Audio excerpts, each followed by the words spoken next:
before we start. But then my name is Oluwaseun Afolabi, and I'll be the anchor for the August edition for Creative Series. So for everyone on the call, would like to meet you and where you are joining from.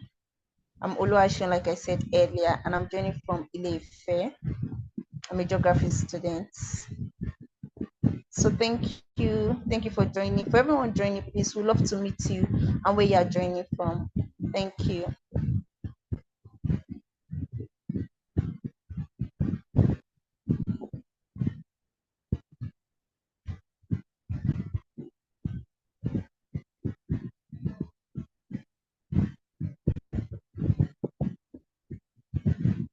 Evening.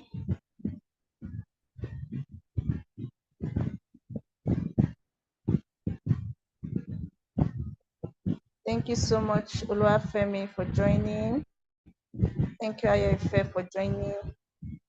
Thank you, Fioluwa, for joining. Thank you, MosinmiladeOluwa. Thank you. I believe that's our guest speaker for tonight. Thank you so much, Ma, for joining. Thank you, Ma, Mrs. Funke, for joining. Thank you so much for joining. Please, can we get to know you and where you are messaging from?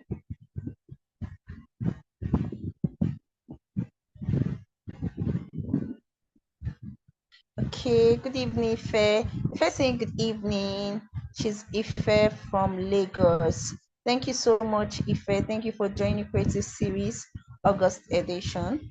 Thank you so much for joining. Please, we love everyone as they join to introduce themselves and where they are coming from. Thank you so much for joining Creative Series, the August edition.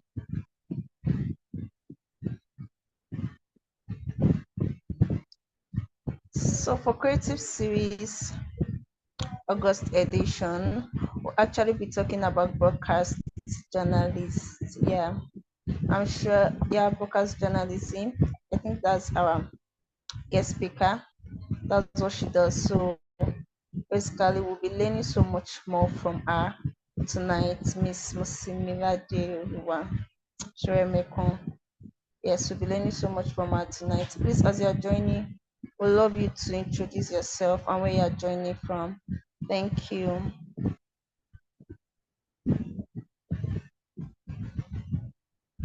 Okay, good evening, Oluwafemi from Oyo State. So nice to have you on the call. Thank you so much for joining Creative Series edition for August. Thank you so much.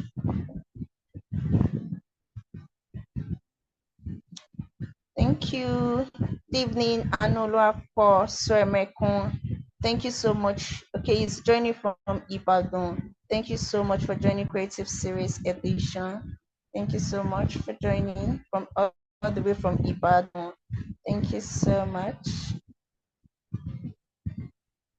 Thank you so much for joining. Thank you so much. Please, we can invite people. We can start inviting people who are friends. Yeah, thank you. So once again, this is Creative Series August edition. Thank you all for joining. Creative Series August edition has started, and yes, this edition is opened in the name of the Father, the Son, and the Holy Spirit. Yeah, so we'll be starting Creative Series August edition now. And our speaker for today is Miss MosinmiladeOluwa Soremekun, who is a broadcast journalist.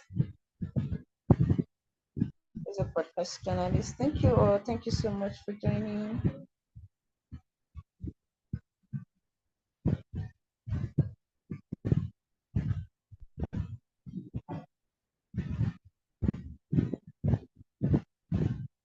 Thank you so much. Please, you can do it to introduce yourself as you're joining. You can do it to introduce yourself while joining. Thank you for joining. So I'll be reading the citation of our guest speaker today before I actually hand over to her. But then before then, we are expected to have our expectations. Yes, expected to have expectations for this series. Expected to have expectations. I have a lot of expectation for this series. Trust me, and I cannot wait to learn so much from her. So yes, write your expectations down, and I'm sure she's going to meet all these expectations that you have in mind. Trust me. So write your expectations down. All those things that you're not sure about, just write it down. Just write it down before she comes, so that yes, you know that okay, you have come with an expectation to be met. And trust me, all these expectations are going to be met. Yes, yes, because she's a woman that is so insightful. Yes, so before I call her, I'm going to be reading a citation. I'm going to be reading a citation. Thank you. It's reading a citation. So, Miss MosinmiladeOluwa. Oh, thank you so much for joining. Thank you so much for joining, Mr. Gbadebo. Thank you so much for joining. Your creative designer. Thank you so much for creating expectations. Thank you so much for creating expectations. Yes, we are all expected to create expectations. We are all expected to create expectations for this program. And so I'll be reading a citation now. Follow me closely as I read the citation of Miss MosinmiladeOluwa Soremekun. Okay, Miss MosinmiladeOluwa Soremekun is a graduate of English from Bowen University. Thank you for those joining, for those just joining. This is Creative Series August edition.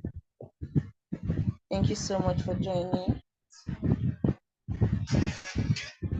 Thank you so much for joining. Thank you so much for joining. Okay, so Miss MosinmiladeOluwa Soremekun is a graduate of English from Bowen University, Iwo.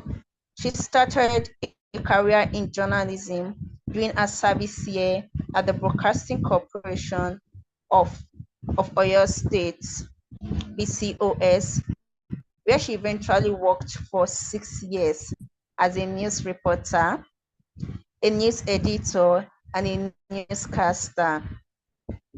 Having gained some experience in the television aspect of broadcast journalism, she moved to radio and currently works. She moved to radio and currently works with Almond FM Ibadan. She's known for her warm and articulate voice, bringing insightful, accurate, and timely news coverage to listeners in Ibadan and its environs. Her passion for the media also made her pursue a master's degree in communication and language arts from the University of Ibadan.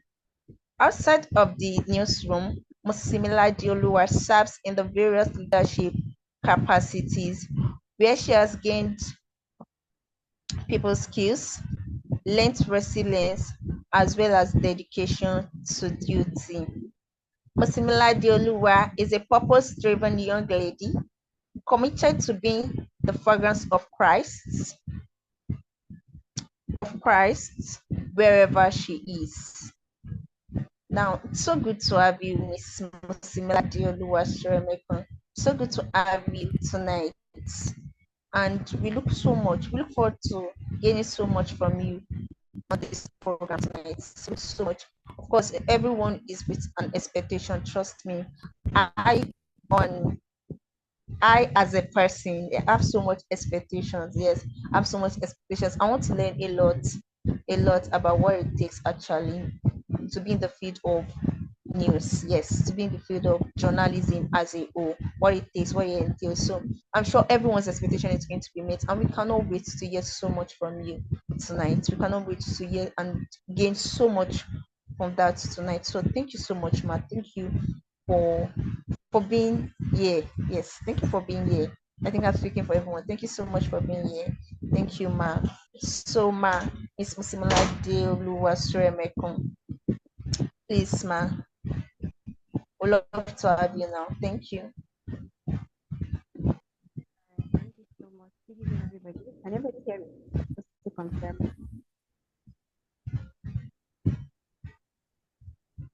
Is the audio audible from my end? Yes, ma. Oh, okay. Good evening. Thank you so much for having me. Thank you for this opportunity to speak and be a part of the creative series this month. Thank you to the organizer. Thank you so much.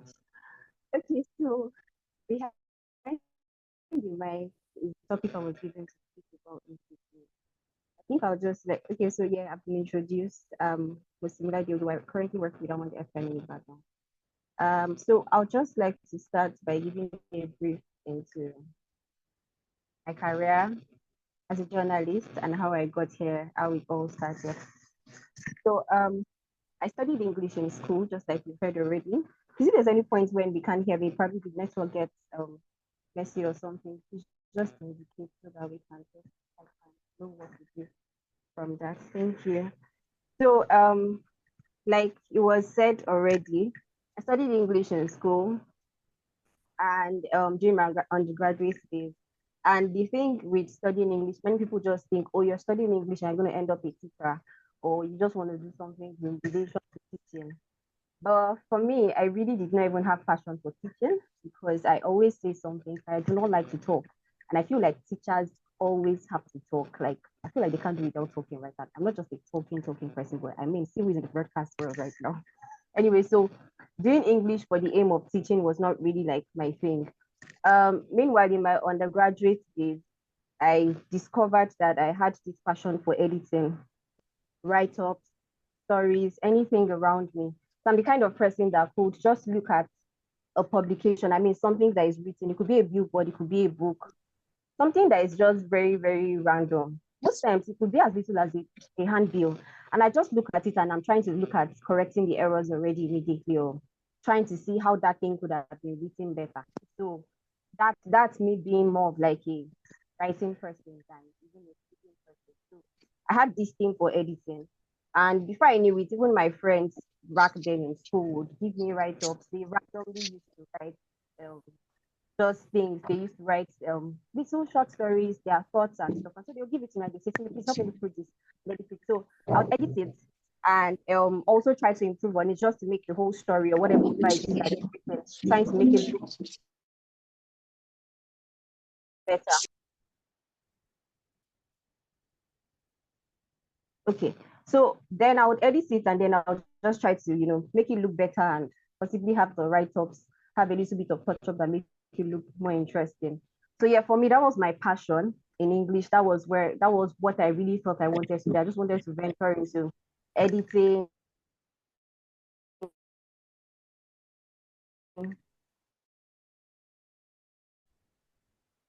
and actually printing, which is the newspaper aspect of media. So whenever I mention it to people, I mean, everywhere I say, oh, I want to do print journalism, everybody just looks at me like, I mean, what are you looking for? Why do you want to do print? Right now, newspapers are not even in existence anymore. I mean, no one is talking about newspapers. So what's your issue with print? But I just feel like this, I have more strength in my writing than even in my speaking abilities or in my voice. That's why. But anyway, then it was time to serve. Again, for all of us who are familiar with, I mean, almost everybody else is familiar with NYSC and how they do their things. Most people are definitely going to be posted to schools. But for me, I didn't want to do school. Like, again, it just felt like that was another moment where I felt like I cannot talk to you. I want to be posted. And that was it. So, again, I felt like, not with the way I am or my small stature and everything, I'm not going to be teaching in front of some plenty students in a classroom and all of that. So I was looking forward to actually serving publishing house based on my passion for editing and also for those of us who are familiar with Ibadan, there's Evans publishing house around Onireki, and that was actually what I was looking forward to at that time. So we're gonna fix it. My parents were gonna like fix it at that point in time for me, but Evans wasn't just clicking for some reason. It wasn't clicking. So I got this suggestion of, okay, my friend just suggested to me, like, okay, can we do BCOS? And I'm like, okay. At that point in time, business was even feeling like, really, do I really want to step? But again, that was like an easier option because we knew someone there at the time, the person who was the head of the corporation at the time. So it was quite easy to say, okay, let's do this. Let's just get your service here for BCOS. And okay, yeah. So I started. And so one thing that so I was when I started my service here, I was posted to the news department. And then under the news department, there are like various units. And one thing that BCOS under the different units, as a core member, they get to put you through the different units. There's the desk, Yoruba and English desk. That's where the bulletins or the news that they read. Because meanwhile, I said that I was posted to the news department. There was the programs department. They had engineering, they had admin, they had about 6 departments. They had finance, but I had no business with all of those. So I was posted to the news department. Under the news department, there were various units as well. And so from from that news department, there was that unit where you they work on the English news and the Yoruba news. They basically edit it and all of that. So there was also the reportorial unit. The reportorial unit is where you go out to cover assignments. It could be state issues, it could be anything, just cover assignments, get your reports done, and then come back to the office. Was the current affairs unit. Usually, what BCS will do is, as a core member, they take you around all the units. You spend like 2 weeks here, another 2 weeks there, another 2 weeks in all the units, and then they now get to look at, okay, where do your strengths lie and where do you fit eventually. So I had done 2 weeks on the Yoruba and English desk. That's where the editing and all happens. And for me, that was just my thing. I think I was just fine there. I had said before that, oh, I was cool with editing and anything. Just to be honest, I just really like quiet jobs, right? Then I had done the reportorial too. And then reportorial for me was like a whole lot. Not even in the aspect, fine, it was stressful. But I did not even mind the stress at that time. It was a lot in the sense that it was a lot of exposure for me because it meant that you're going out from time to time, you're covering events, you're going to train the governor's office tomorrow and you do not even know where you're going to for the day. You could be going to one commissioner's place to do an interview. You could be seeing one person, going to one community far away. You could even be traveling.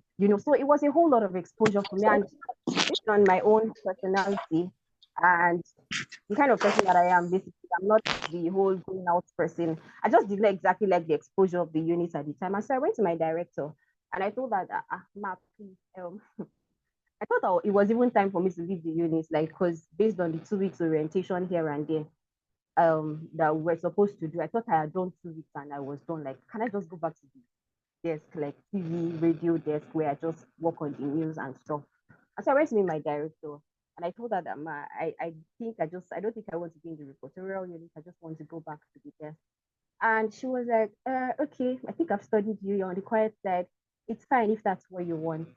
And I thought I was free until the gist got to the that meanwhile, if you recall, I said I got into the station through someone. Then I don't know if we all know the name Yonju Adebite.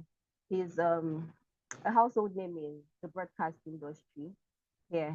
So I mean, he's actually it was through him I got in, right? And then he told me no, that why would I say I want to leave the reportorial unit? That's where I'm going to carve a niche for myself. And that if there's anything I want to do in the media house or in the media sector or in BCOS, that's where I'm going to gain the most experience and stuff. And so there's nowhere I'm going. I can't say I'm shy. I can't say I'm this, but that's like the best place for me to actually carve a niche for myself and do something great for me. And that was how it felt like I was stuck. And I spoke to senior reporters at that point in time. There were people as well in the reportorial units who were with me. And they just told me, no, Simi, you can do this, that all you just need is just need to be bold, that this is actually where you can gain the most experience for your service day. That of course you'll be on the desk editing the news. Of course, you're going to gain something there too, but like this is where you really feel like you're going to gain the most. And this is where your service here will like be most worthwhile. And I'm like, okay, so they felt like you can do it, that you just need to be bold and accept it that you can do it. So I eventually said, all right, let's do this. And I started.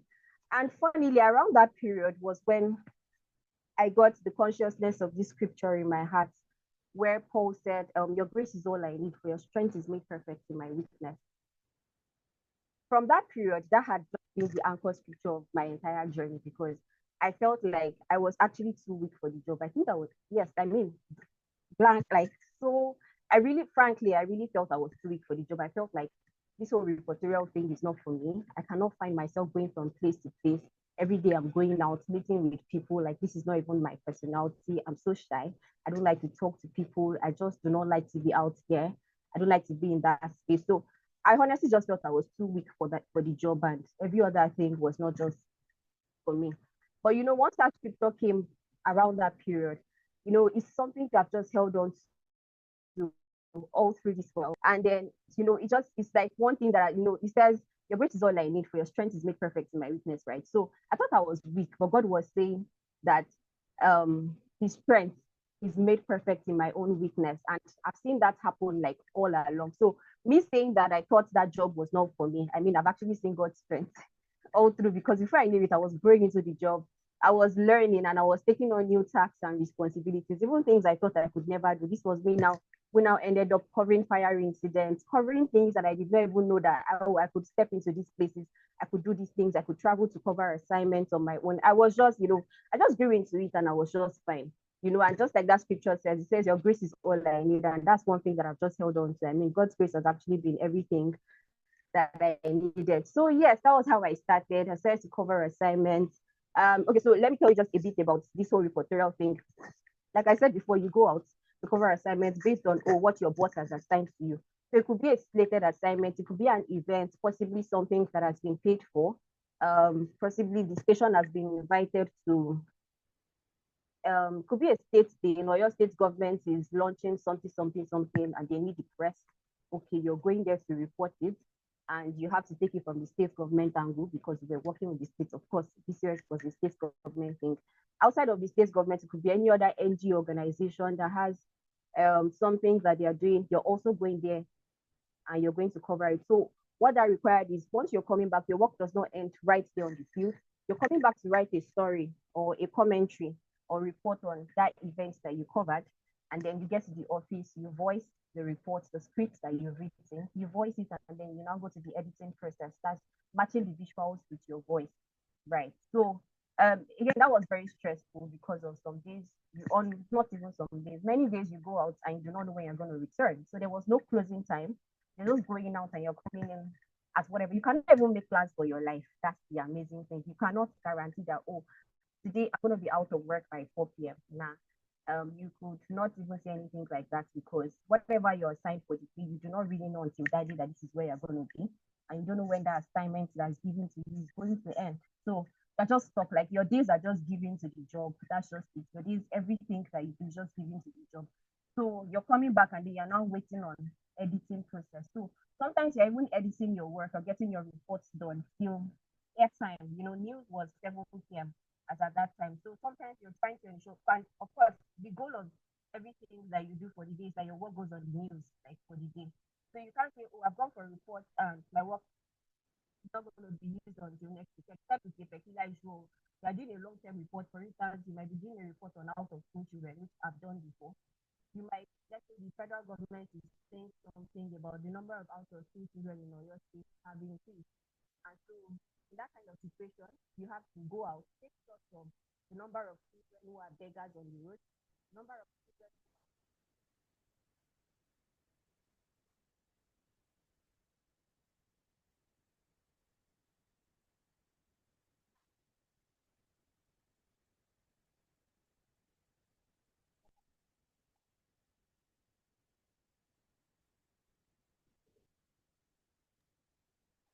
All right, sorry, Simi, we can't hear you. We can't hear you.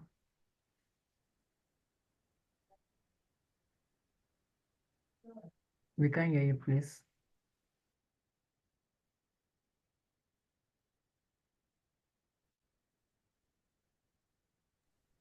We still can't get audio. Please, will you check? We still can't get audio from your end. I believe I'm not the only one receiving that. I think I'm just getting feedback. We can't get. Sorry. Okay, yeah, back. All right. Yeah. This is better. Yes, yes. Sorry for the break. Carry on, please. All right. Sorry, what was the last thing you heard me say though?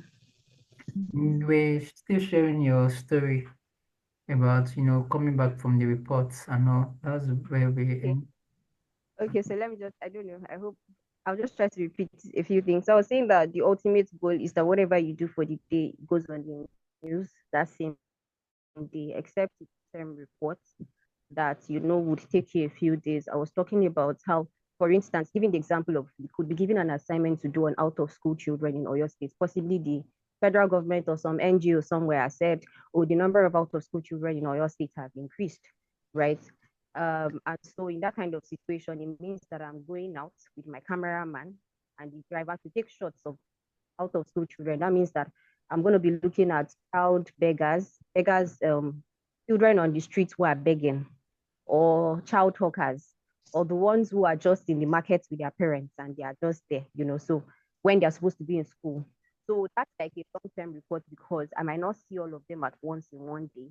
It might be that it's just the ones in the market I see on one day, or tomorrow I need to go to another location and on the ones that I see on a particular street actually begging. So there's some reports that could actually take you a few days, but many times whatever it is that you're assigned for the day actually has to go on the news side, especially when it's an immediate thing.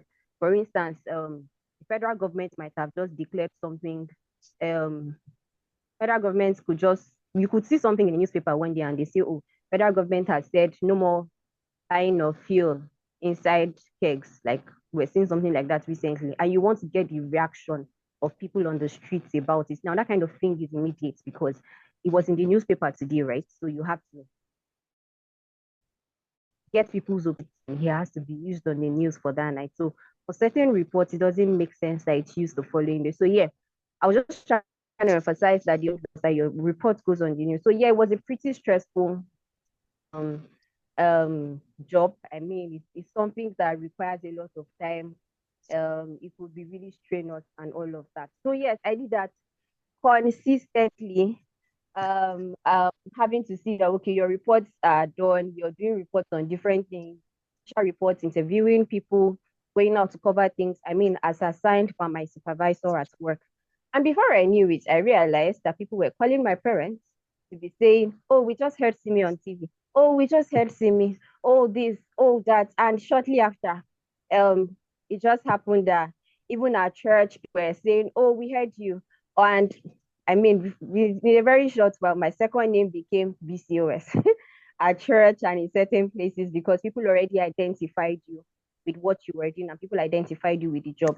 Meanwhile, at that point in time, I did not even know that there was like quite a large audience for the place I was working because one of the reasons I didn't want to work with the place eventually was because I felt like this is a state government owned broadcast outfit. Like people are not really listening to them anymore. Why do I want to work here and stuff? But amazingly, I realized that I mean, if only for the news, people were actually listening because the amount of feedback I was getting, I did not expect it.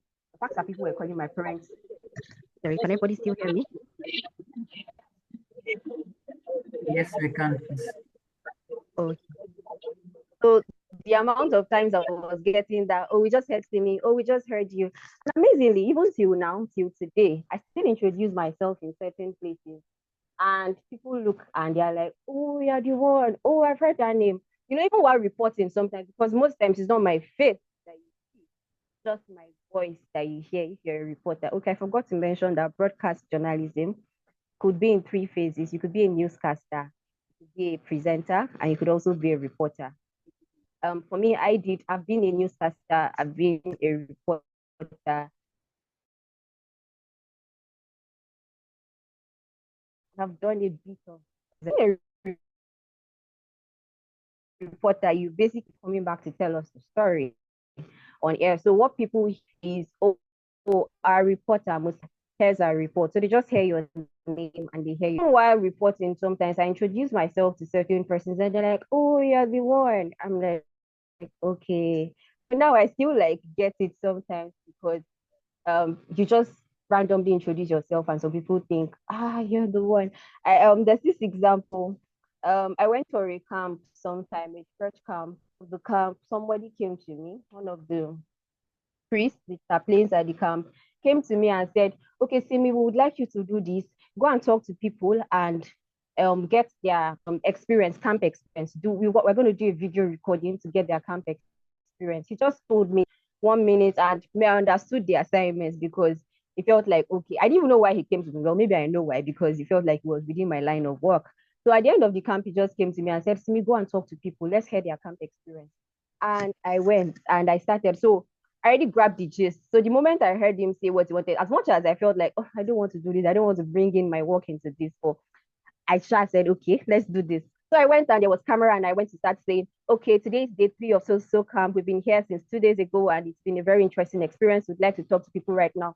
The moment I started doing that, even before I started the interviews with people, one lady saw me and she was so amazed. And meanwhile, I'd seen her on camp since like 2 days ago, and she just, I don't know, for some reason, she just took interest. She was just very interested, and she started, hugging me and stuff. So the moment I started doing that, she just asked me, "Where do you work?" And I told her. And then she was like, "Oh my God, I had always known that your name rang a bell." And she hugged me immediately. And she said, "I'll tell my mom I met you." At that point, I was so, I didn't even know how to feel. So when she hugged me, I said, "I'll tell my mom I met a superstar." I think the whole thing just came to her mind that, okay, I've been sharing this name. I had introduced myself to her days before, but she just did not click.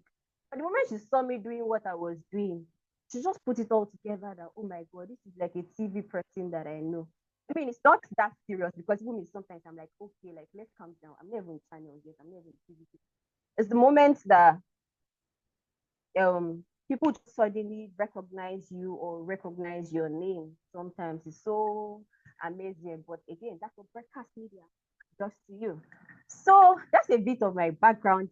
I've had to do reporting. Along the line, I started newscasting. Newscasting is actually different from reporting because even the tone and everything, the style, everything is quite different, really. But yeah, I started it recently and have had to do it.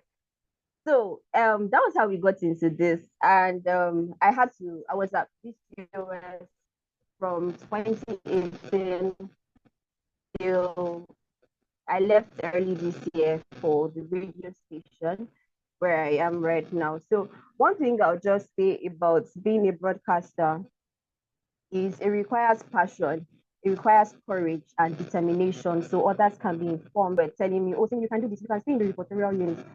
The most important thing when they told me that, oh, you just need to be bold. Well, yeah, that boldness is really, really required. So yes, as much as you might have the passion, it also requires your courage. So for me that I thought, I can't do this. I had to just take on the courage eventually, right? And I started it, and it felt like, oh, um, it seemed like I was doing well at what I was doing based on comments I was getting and all of that. And so that's why the moment I would still tell people, oh yeah, I still want to go back to being a print person. I still want to go back to just editing and doing my quiet job.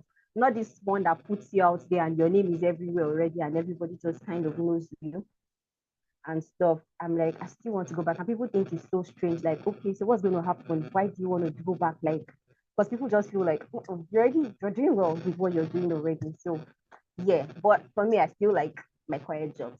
Anyway, so that's it. So I'll just go to like saying behind the mic part. That's a little backstory or back to how I got here. So saying the behind the mic part, I think one thing I'll just like to particularly highlight is for those of us whom we say we're broadcasters, from being a presenter to being a reporter to being a newscaster and all of that. I think one major thing is behind the microphone is a whole lot of sacrifice, like sacrifices. I was discussing with someone in my office this past week, and she was talking about how she has a core member also serving in a media house, and it's like a Sunday to Sunday work for her, more like Sunday to Saturday, yeah, like the entire week. And truly, that's what it is for broadcasters. You know how people are so excited about public holidays? Come on, you never know. Because whenever I hear public holiday like this, and I'm hearing, federal government has declared clinical, it has got nothing on me because I'm like, whether the federal government declares the whole of August 25 to 31, that's the whole of this week, it does not affect me. Because what? I'm working as a broadcaster.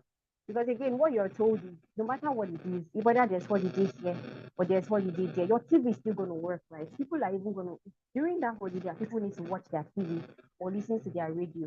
So, holidays like nothing for us because it just feels like you still have to work regardless. So, I think that for me, I've seen it as a place of it's just sacrifice because that's one thing that it is for us.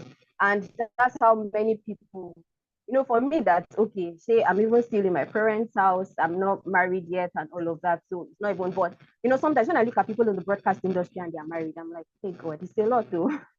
Because it actually deprives them of family time and many of those things. So imagine that. I mean, I'm even still talking about myself being unmarried. I know how much that's taking me a whole lot of sacrifice.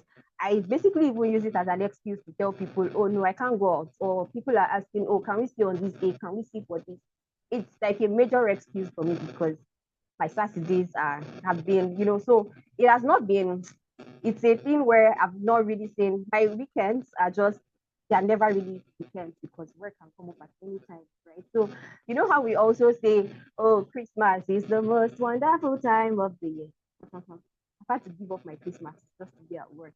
I mean, on certain years, even last Christmas, I thought I was even at times when you do not think, okay, when you even planned out your holidays, you planned out certain weekends, planned out certain like those amazing times, work is still going to take it from you. Like this last year's one that happened to me was quite painful because I thought, okay, oh, it's time to do so many times I even think, okay, let's go to church, let's celebrate, let's have holiday, let's feel like in the festive mood. Honestly, work takes it away from you sometimes, and it just feels like there's almost nothing you can do about it because again, work is calling. Your TV has to work, you have to report, you have to do things, you have to that's when that's even when it feels like we are needed out there when major things are happening. That's when it feels like we're even needed and stuff. So I had to do Christmas work last year. I had to do New Year today as well. So I think that sacrifice part is a whole lot is something that we broadcasters have had to deal with. That I don't think there's anything that's ever going to take that away from us. But yeah, we sacrifice family time, we sacrifice everything, even well-being at times, just so that you are available to report, just to bring news to the ears of people. You just have to be available whenever you're called. My Sundays, as precious as it feels like, oh, let me go to church, let me worship, let me be somewhere.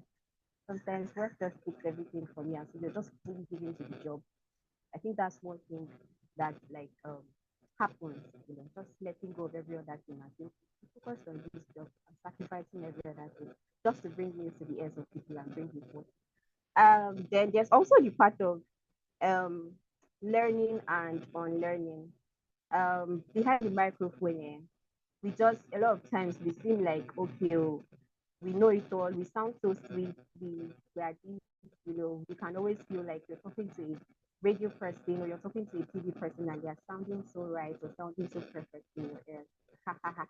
Oh well, there's a whole lot that has to do with learning and unlearning in that field because we did not just start out knowing everything by ourselves. And also there's the place of I don't know how many broadcast stations would even really teach you everything that you need to know properly. Well, maybe some strive to do, but they cannot do it for you every day. That's the honest truth. So where I was before, there wasn't even any form of let's train them or let's teach them or let them know how to do this or there was nothing like that at my former place of work. It was actually you having to take it upon yourself to be a better person, just for your reputation and for yourself, just to develop yourself. So there's that place of learning, like you keep learning and learning just to be a better person. And even if there's going to be that, space for it at your place of work, they're not going to do, just like I said, nobody's going to do it every day. So even if it's like a once in a month thing, that okay, we're training our on-air personalities today on whatever it is that they want to train you on.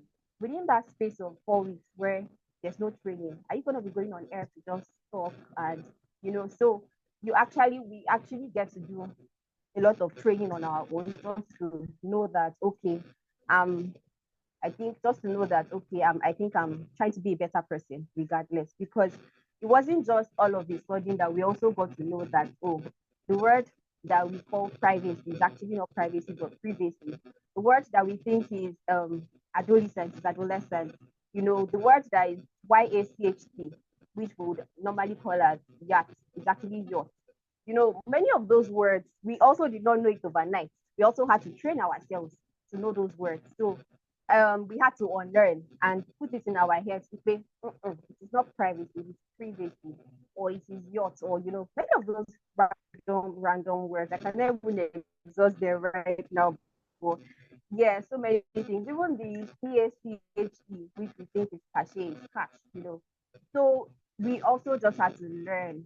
So behind those microphones and what we share comes a place of learning for ourselves as well. I think the other part, which is closely related, and I would like to say, behind the microphone is imperfections. Um, for those who, for those of us who watch TV and we see a lot of our people on TV and we think, oh, she looks so good, or she sounds so great, or she's that, like I just said right now, even about some of the things behind all those perfections that we seemingly think are perfections are actually imperfections, because honestly, there are days you start that no matter how much you rehearse your bullet you might be going to read the news, you might have read that bullet just rehearse it several times. Trust me, there'll be days when you just stutter and it's just not like sorry, what they can't hear me. And it's actually just it's getting low again. So if you can maybe just put the mic close to your mouth, I think that will work. All right. Okay, we're not getting a feedback at the moment. Will you try again?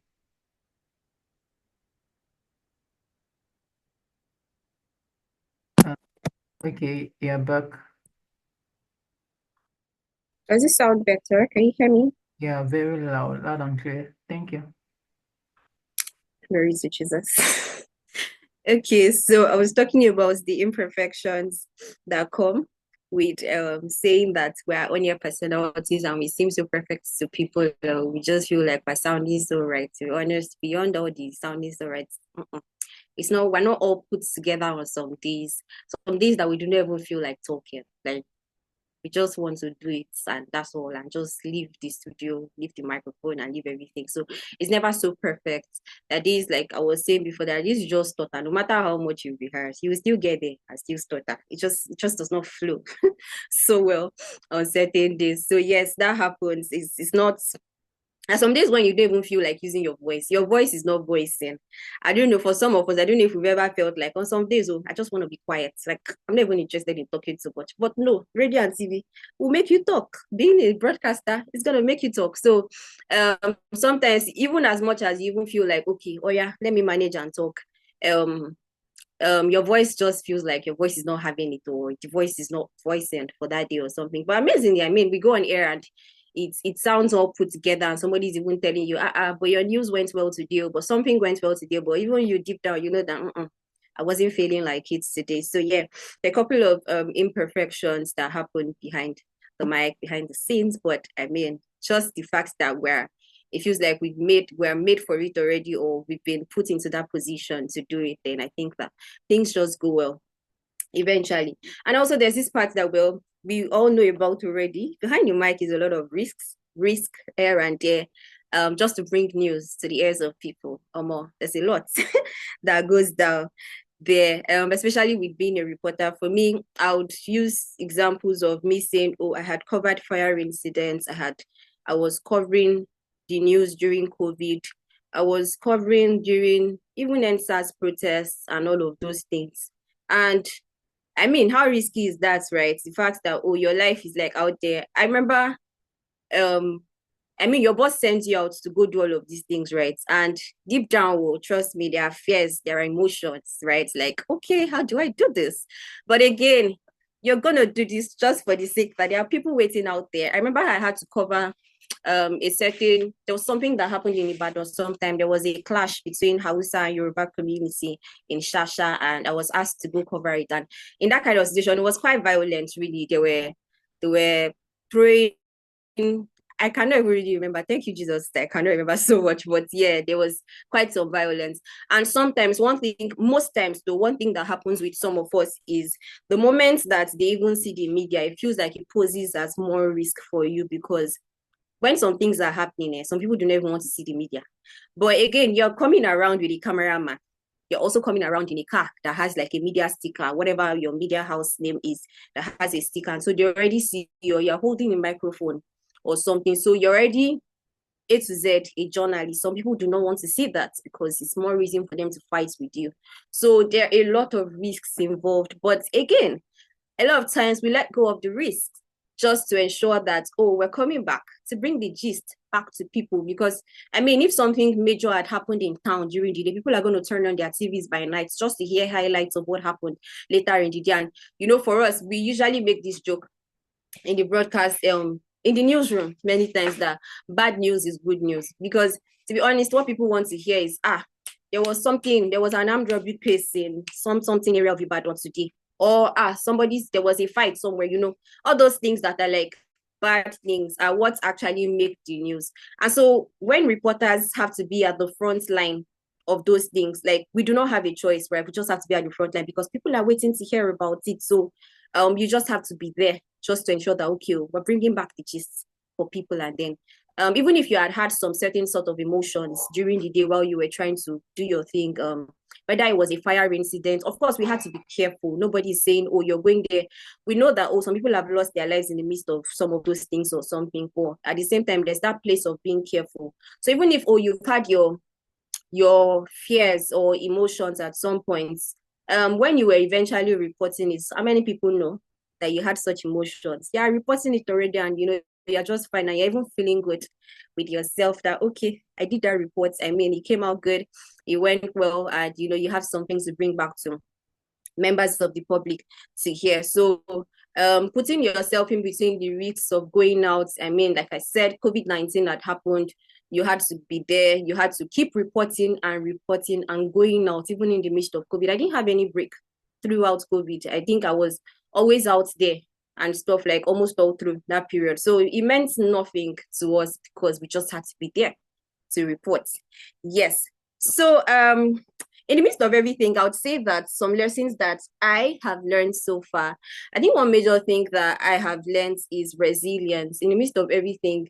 Like I said before, I started out as someone who did not even want to take it up at all to be a broadcast journalist or to not even enter that area. I just wanted my quiet jobs, like I've been saying. But eventually, I ended up being out there.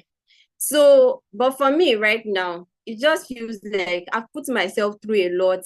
I've gone through, you have to work on Saturday, you have to work on Sunday, you have to work like every day of the week. I've gone through, you have to work even on Christmas or New Year or everything, you know, jobs that gives you a corpse. And which was very, very amazing. They found out that somebody had killed somebody in one community and they alerted the police. By the time the police was going to go exhume the corpse to hand over to the family of the person was kidnapped, something like that, and they cut off her head. It was just a very gory scene. Like, I didn't want to talk about it so much, but I had to go then and stuff. And then by the time I,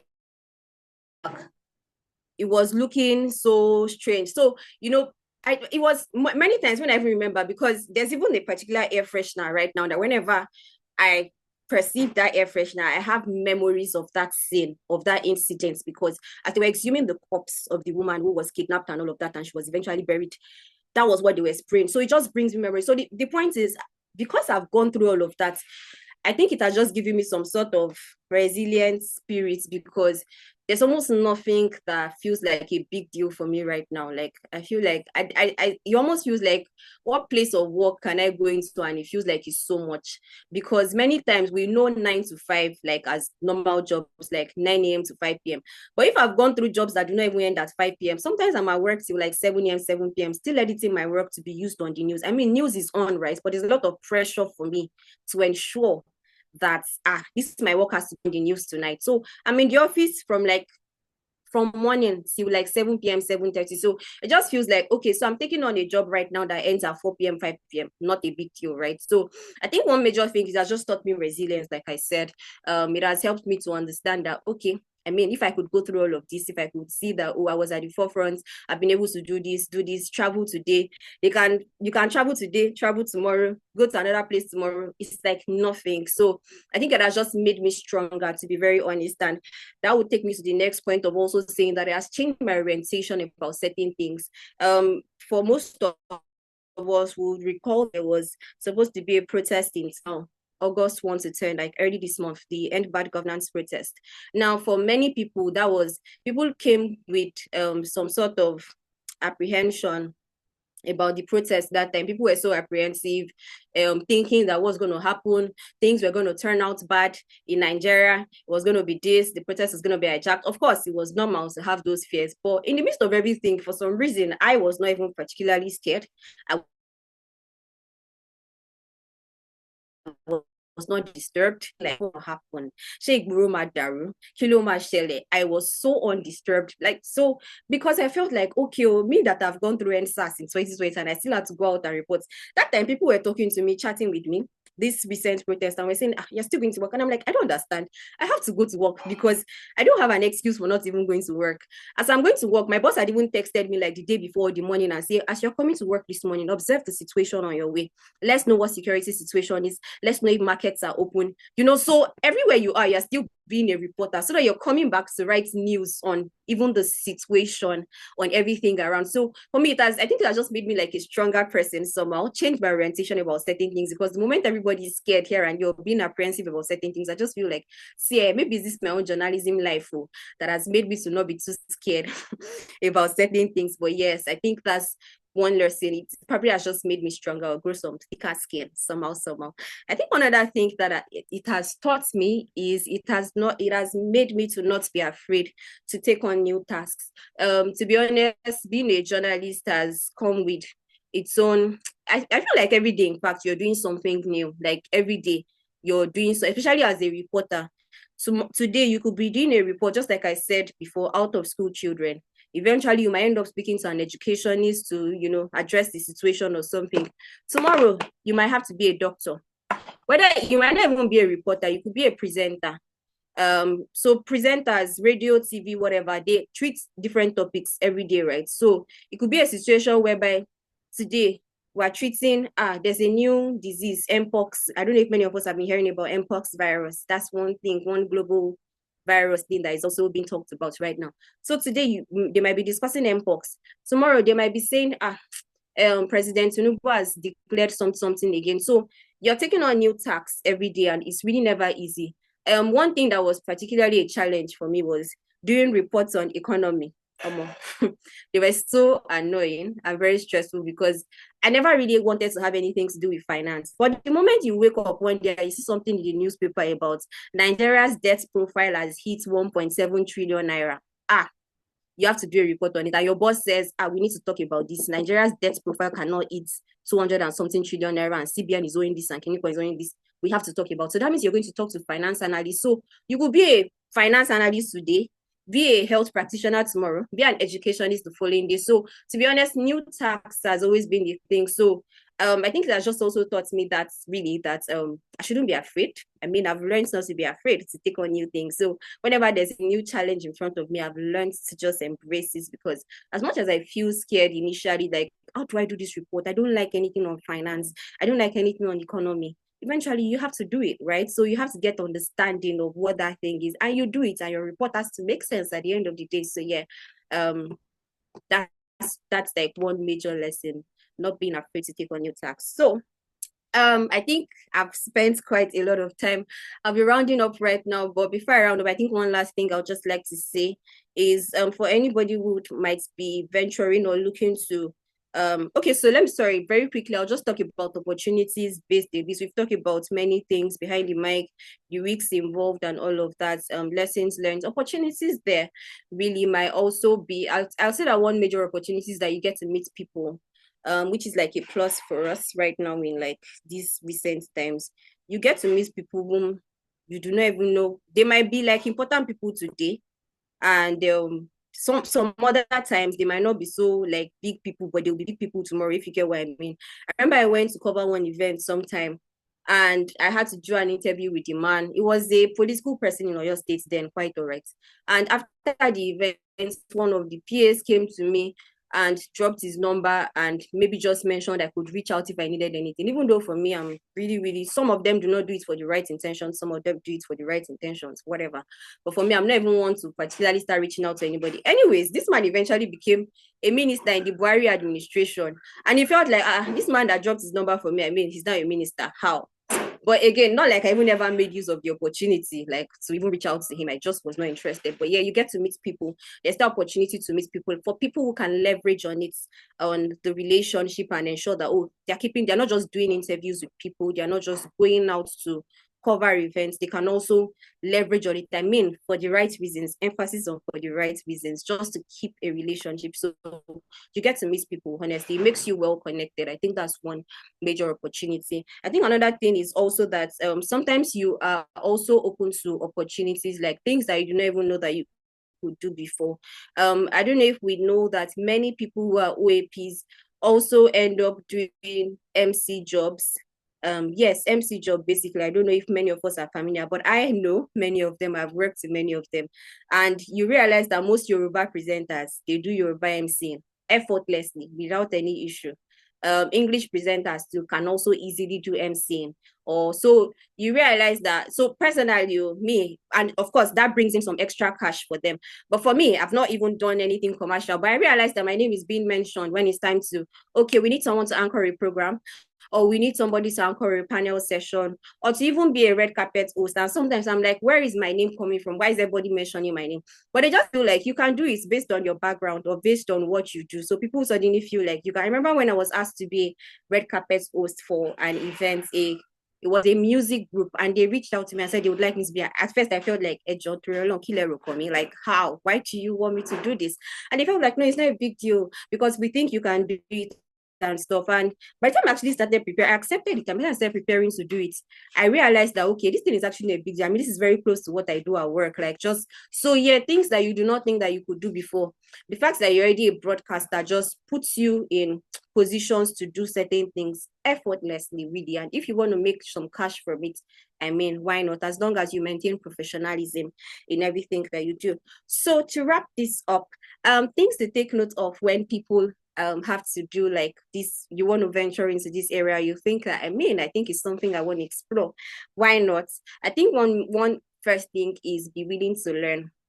Like I said before when I started this, I said that for most of us who are on-year personalities or something, there's been that place of learning and unlearning, right? So even if your organization or wherever you are, even if they do not take even if you do not go on trainings or you're not particularly asked, they don't sponsor you for trainings, I think it's also up to you to also have trainings, to sign up for training sessions, go for workshops, attend industry seminars and things like that. I think those are things that would equally help people, because again, we live in a fast-paced world. We live in a world that is evolving, and nothing is static at the moment in this world. So there's also that need to also make yourself better and upgrade yourself.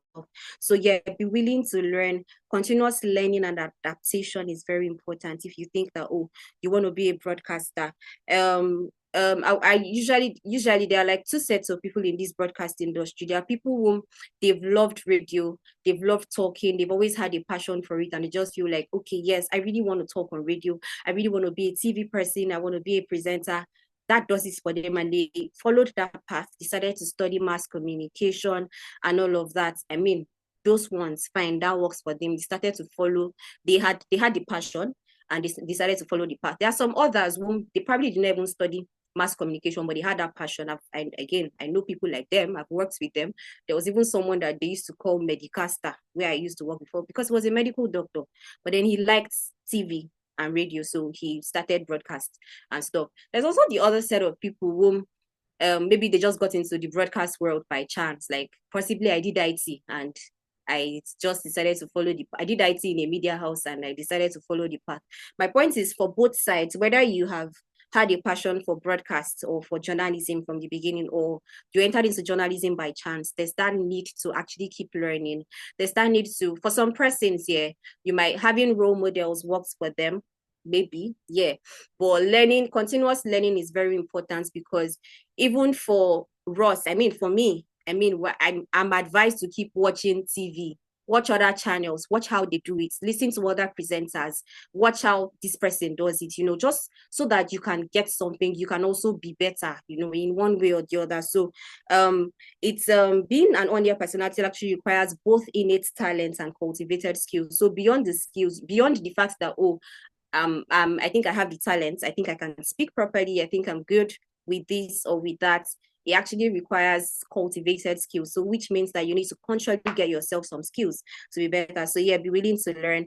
I think another thing is be open to criticisms. There are good days and there are bad days. I'm trying to rush this up right now because I think we're almost using 1 hour. There are good days and there are bad days. There are days when you do reports and you get into your editorial meeting or reportorial meeting the following day and your report is uploaded and you get, oh, nice, I watched Timmy's report yesterday and it was very nice.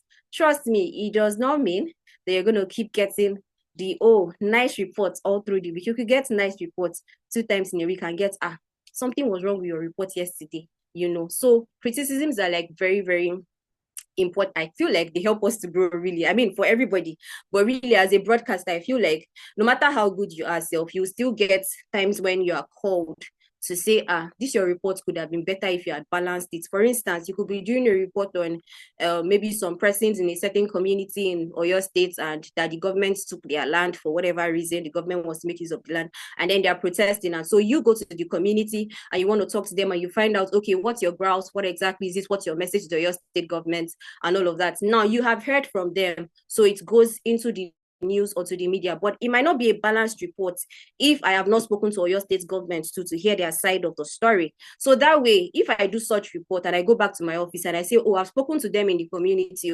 reports were, and I've not spoken to another side. I mean, it's not a balanced report. So that way you could actually, or I might be doing a report on mental health of young persons, and I just go and I speak to a counseling psychologist or a guidance and counselor and something like that. And I do not even speak to the young persons that are concerned. I'm saying I'm doing a report on mental health of young persons. I mean, what kind of report is that? So there are times where you go back, they will tell you, the report was not complete. You didn't do this well. There was something that was missing from your report. So yes, be open to criticisms, to be honest. There are times that you go on air and you goof and you get a call immediately and they tell you, why did you just say that? Or you just said that. Like, it's like very, very normal. So criticisms are like something that is very, very important, like if we want to actually grow. The other thing I would like to say is desire knowledge. There's no broadcaster that would actually want to not have knowledge. Like, it's very, very, very important. No matter, even if you are presenting a soft entertainment program, to be honest, you have to just keep adding up to the knowledge that you have. I have a friend who was presenting at my former place of work, and he tells me that, to be honest, he actually has to really, really read, because you cannot be interviewing a guest. People are talking about Nigeria's economy or how did we get here or state of the nation, and your guest who is in his 60s, of course, the friend I was talking about right now was in his, and your guest who is in his 50s, referring you to some economic policy of the Obasanjo administration. But you are just an I don't know anything about what happened during the Obasanjo administration. How could I have known what happened in the military era? No, your guest does not want to know that. So if you're asking him a question and he's replying you with something that happened back then in 1990s, then how would you respond? So there's that desire, there's that need to keep desiring knowledge. So it doesn't matter whether you were born as a Gen Z or a millennial or something. No, you have to keep desiring knowledge.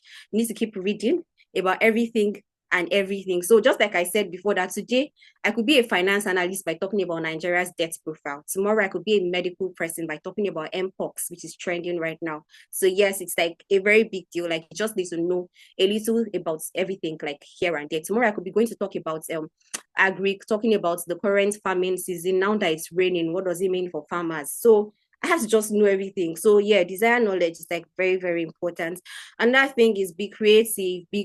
Don't just go on air and do things the usual way. You're a presenter. Of course, most presenters start with, oh, hello, good afternoon. Welcome to another edition of this show on So TV. On this edition, we're going to be talking about this. What if you don't want to start with hello and welcome come to, I mean, what if you want to start ringing a bell? I'm not saying that that's the right way to do it, but I'm just saying, just be creative, find something for yourself that just makes sense. Whatever aspect of broadcasting that you think you want to do, I think that there should be ingenuity, something new and something crazy. You don't want to have a boring show or a boring report. So whatever aspect of broadcasting that it is, I mean, just be creative.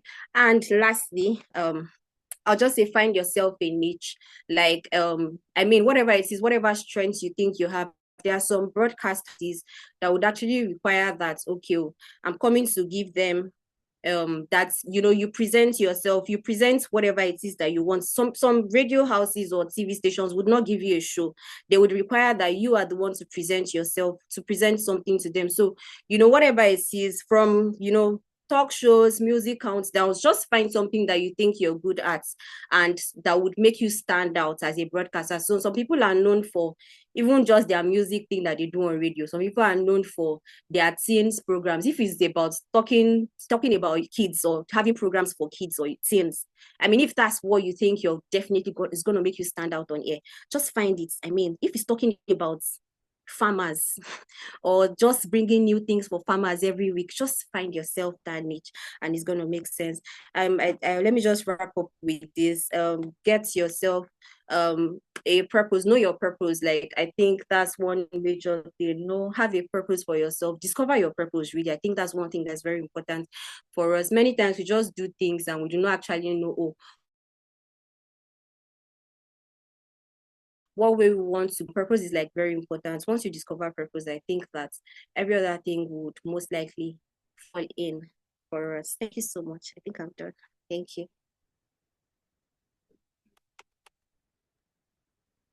Thank you so much, Ma. Thank you so much. That was a whole Thank lot. you.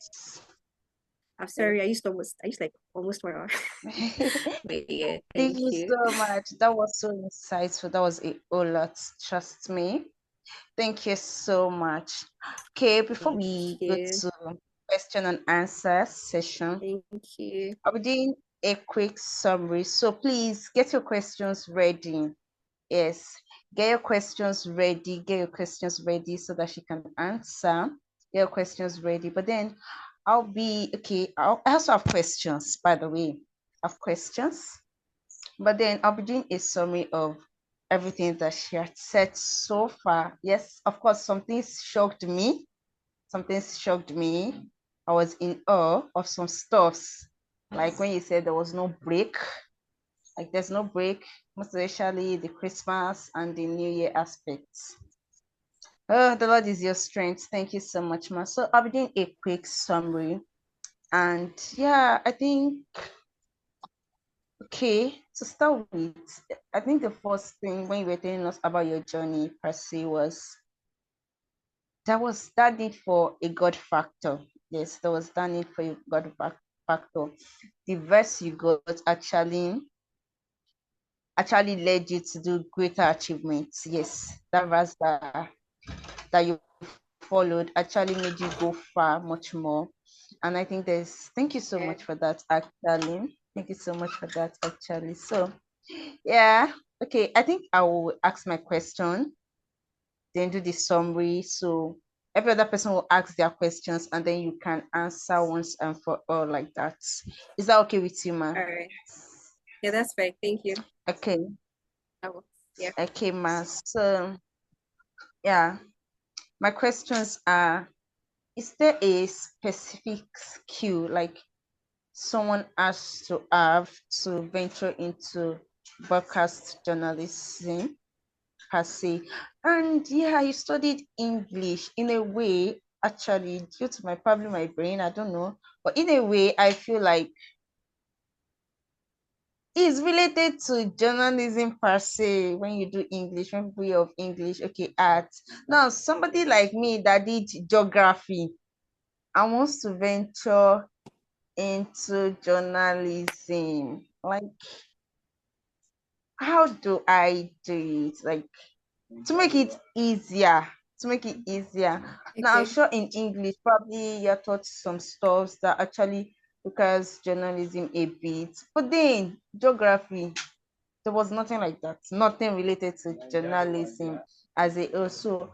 as a geographer, how do I venture into journalism if that is what I truly love? Do I have to take another course to actually venture into it, or what? Okay. Yes, please. You can start Okay. Do you want sending me to answer questions. immediately? No, ma. People will send their questions. I want to do a quick summary now of all that you've said, Okay, that's and fine. then you can Thank you. answer the questions. Thank you, ma. So yes. Okay, when you started, you told us how your journey into broadcast journalism was. Thank you so much for that enlightening session. You told us how there was a need for a godfather, Sorry, which actually helped you. sorry, Sean. Sorry to cut in. Because of our time, can we just go straight to the question so Okay, that we to the can sit questions. down? Okay. Yeah. Thank you. Okay, so are you saying that Okay. I answer the first one immediately? Yes, ma'am.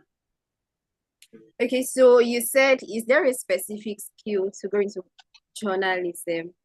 Okay, so I think that major skills required, but if you want to do journalism, is actually you need strong communication skills, and communication skills right here means both verbal and written skills. So the ability to actually speak and converse and just have verbal conversations without issues, and also writing, like that's very important because reporting and all definitely has a lot to do with writing, because you're going out and your scripts just have to be nice.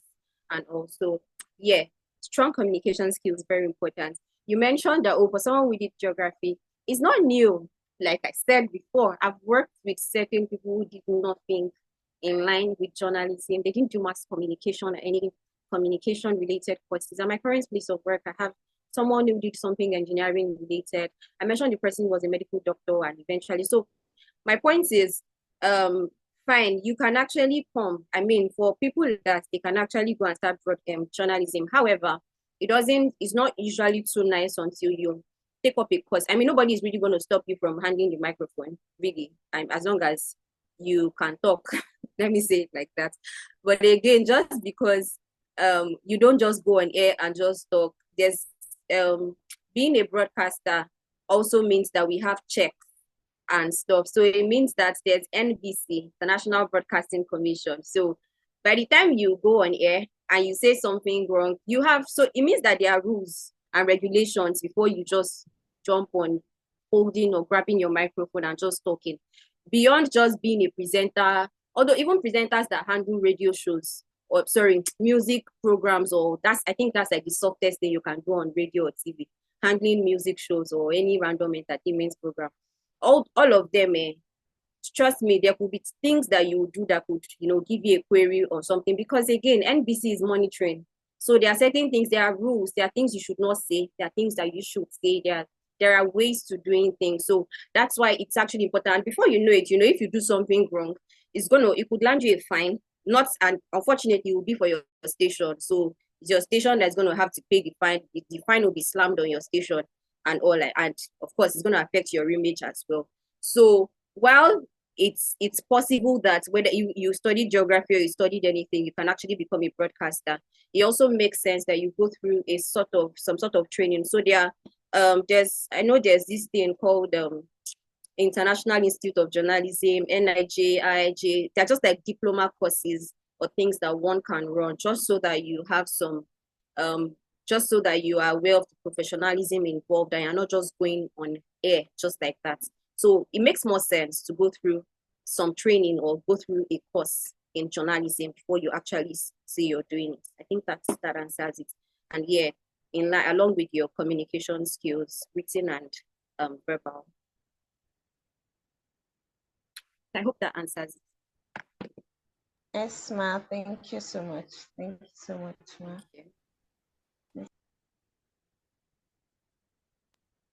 Okay, ma, we have a question in the chat box.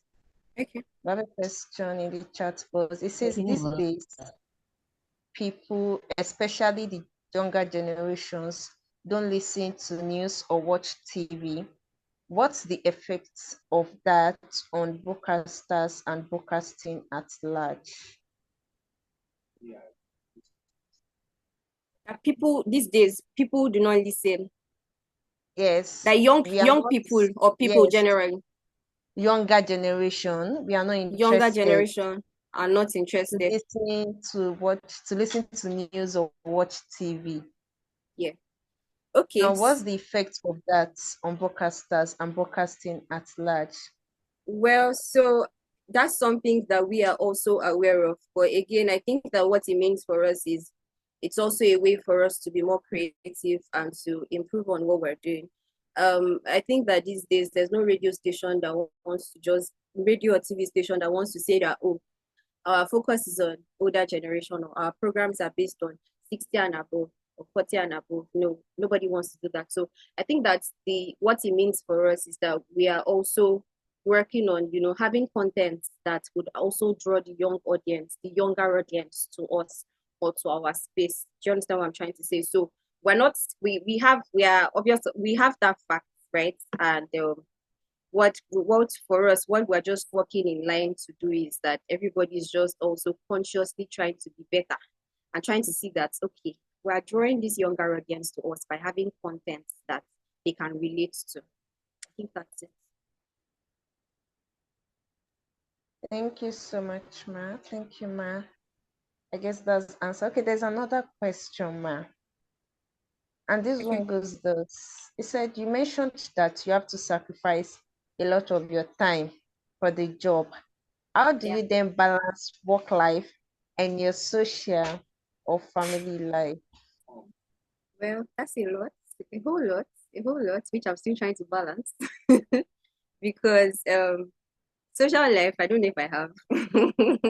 But those who are close to me, they know that I do not think I have a social life because I even use that, just like I said before, I use work as an excuse not to even see people because I'm not available because I'm working on this day, I'm working on that day. But really though, trying to find a balance, especially with family though, I think that any slightest opportunity to just it hurts on many times when you're away from family on some weekends or you're away from family at Christmas, which was like very sad, to be honest. That has been very, very sad. But again, what do I want to do? So having to balance it, well, maybe just any slightest opportunity. And well, maybe the unfortunate part of it again is any little space I get to say, okay, I'm free on this day. I really just want to also use it to have my rest. So beyond staying social life, I'd rather just be in my space in the house and get myself some proper rest so I do not lose my mental health. It's very important not to lose my mental health. So whatever free space I have, I would rather use it to rest than use it to do anything social again. So I think I'm also still trying to find a proper balance in between everything because to be honest, it's very stressful. It stresses me out. And also I'm still trying to find that balance. But with family, I'm grateful for my family. They're always there. Like any slightest, we still try to find some time. I live with my family, right? So we still find time to bond as much as possible. Yeah. But I'm hoping to be better really, especially with social life and finding that balance for myself. Hoping to be a better person when work is not taking like all of me. Thank you.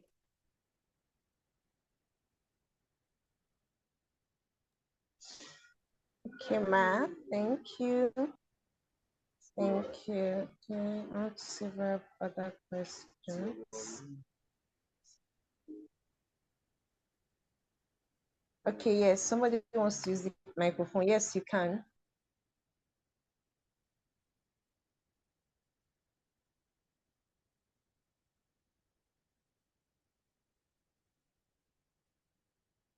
All right. I think well, okay. Can you see me?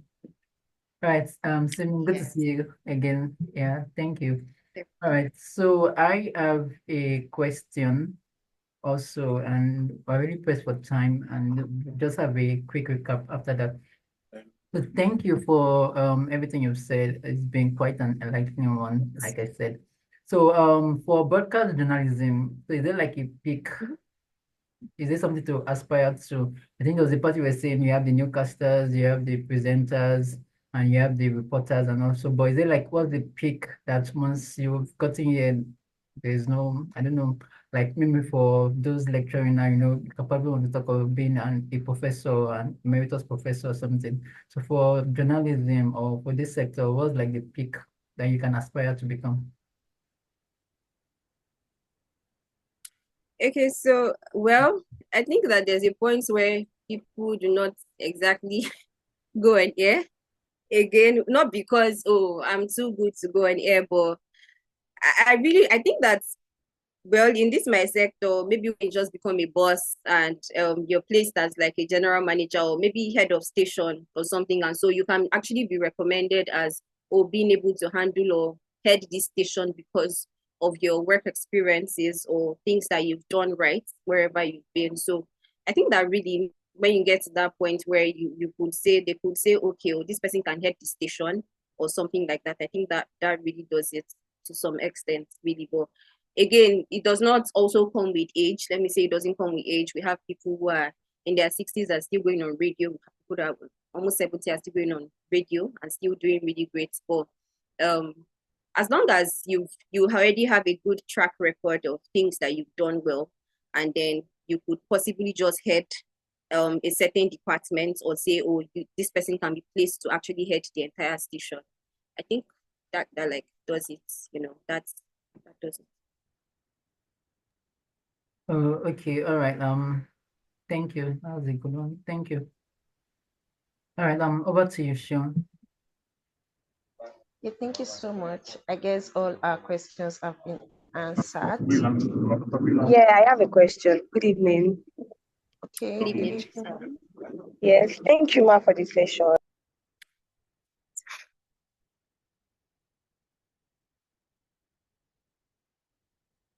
Please, we can't hear you.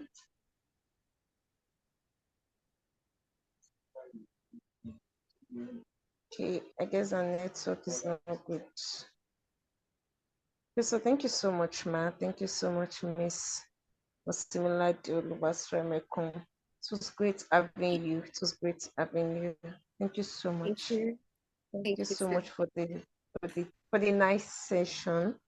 Thank you so much. It's really a great honor having you. Thank you so Thank much, you. ma. God bless you. Okay, so Amen. for those Thank you. that joined late, for those that came late, I'm going to be doing a quick recap of what she took us through. So I'm going to be taking a quick recap. Okay, so she spoke about how there was a need I think for someone said they have a question. I'm seeing someone type that they have yes. a question. Thank you. Sorry. Thank you. Yeah, I think our network is bad. Oh, okay. Yes. Oh, so Okay, I've she seen the said, what question. was What it was it like like your first on time? your first day? Oh, amazing. Okay. So my first time on air, I was definitely so jittery. I was nervous. So and that happened at every step. Like my first, maybe not my first reporting, but my first newscasting for radio, my first newscasting for TV, and even my first going to another station. Like even though I had done newscasting for months, going to another station to even do newscasting, I was nervous. But again, I think one thing that kept me, or one thing that helped me, I'm going to repeat the scripture. Your grace is all I need, for your strength is made perfect in my weakness. I've gotten so used to that scripture that before I go on air and do anything right now, I'm going to say it. Like, I don't even know if anybody's watching me say those things if I read anything, but I say it because I feel like that's where I draw my strength. So by the time I'm done and I say your grace is all I need, for your strength is made perfect in my weakness, I think that's where my confidence comes from and I'm fine.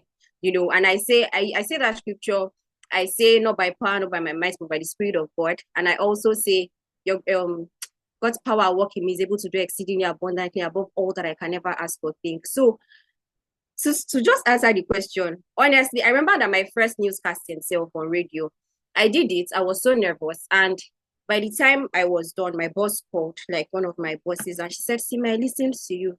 And I said, she said, well done. You did well as a first time. I said, ma, but I was nervous. She said, yes, I heard it in your voice. That, it was in my voice that I was actually jittery, but she felt like you still did good for a first timer. So trust me, it comes with its fears. It has always come. I feel like every step of the way, like I said, I had reported for months, for years, but taking on a new task has always come. So my first time on air for every single thing, I'd been so nervous, I've been so scared. But once I do those things and, like I said, I draw my strength from those scriptures and I do it and somebody is calling me to say, oh, you didn't even sound like it. Apart from, okay, that one that my boss said, oh, it was in your voice, but you still did it better than your first timer. So I realized that people are telling me, but you actually sounded good, though. It wasn't so bad, or it wasn't so obvious. So yeah, that's it. I've had my fears, but God has been my help.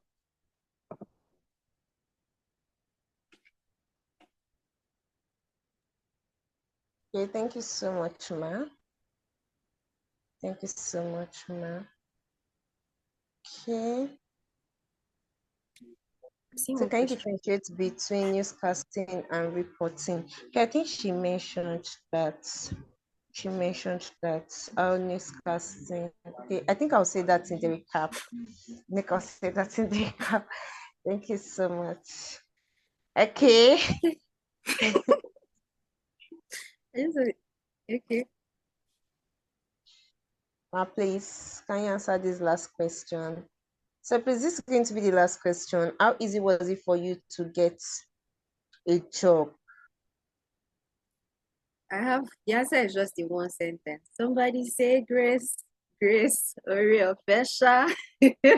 Really though, it has largely been by grace, to be honest. I wouldn't say I have struggled for my jobs, and it was not something that came with my own power or my own might. But yeah, I've not struggled with jobs. It's just been grace. That's my answer. So it was easy because God was working for me. That's just it. God indeed was working. Thank you so much, ma. Thank you. Thank you so much, ma. Sorry, time is fast spent. Time is fast spent. We won't be able to answer the questions now. We won't be able to answer the questions now, but then you can send in your questions and the answers will be shared later. Please, we are so sorry. We are so sorry for that. So sorry. So sorry. You can send in your questions, but then the answers will be shared across later. So sorry for that. We have just limited time. Yeah, thank you so much, Ma, for Thank those you. answers. Thank you too. Thank you for having me. So You're grateful welcome. for the opportunity. Thank you, everybody. Yeah, so yeah, so I'm going to be doing a summary. She spoke about how after every video coverage, you have to do reporting. You have to do a report. It could be a report, it could be news, it could be a commentary. But then after every video coverage, you made mention of how you just have to return back to the office to just document all that you did during the video coverage. So your day doesn't just end at the Yeah, field, exactly. you also just bring it back to the office and give it to people that they, unless it's like coverages that can wait, if you can, they can wait for days. Give examples of Yeah. that, or video coverage that would probably take like probably 2 days, when it's not easily like, when it's not something that you can just get on that spot. Yeah, she said that. And then she spoke about how the ultimate goal is that whatsoever we do on field in a day gets to the news that same particular day. That's the beauty of every video coverage, that whatsoever we do on field gets to the news that day. And then she made mention of how broadcast journalism is in three phases. We have the newscasting, the reporting, and the presenting. Now, the reporting, just like the name, the reporter is behind the scenes. So basically, what reporters do is just behind the scenes. They just report. You most times get to hear only their names. Yes, you most times get to hear their names. Why? But okay, broadcasting requires passion, boldness, courage, time, and sacrifice. Yes, she made a lot. She delved so much into sacrifice. How broadcasting actually requires a lot of sacrifice. So for those hoping and aiming to venture into broadcasting, you're ready to be bold, to be courageous, to be able to sacrifice a lot, a lot, and then yeah, just so said about how broadcasting requires learning and unlearning. So you have to make yourself available to learn in broadcasting. You have to make yourself available to learn, and then you have to take it upon yourself to be a better version of yourself. You have to take it upon yourself to be a better version of yourself, as behind every perfection is an imperfection. So all those perfections we see on TV is not actually perfection per se. There were some imperfections behind the scene that we did not get to see.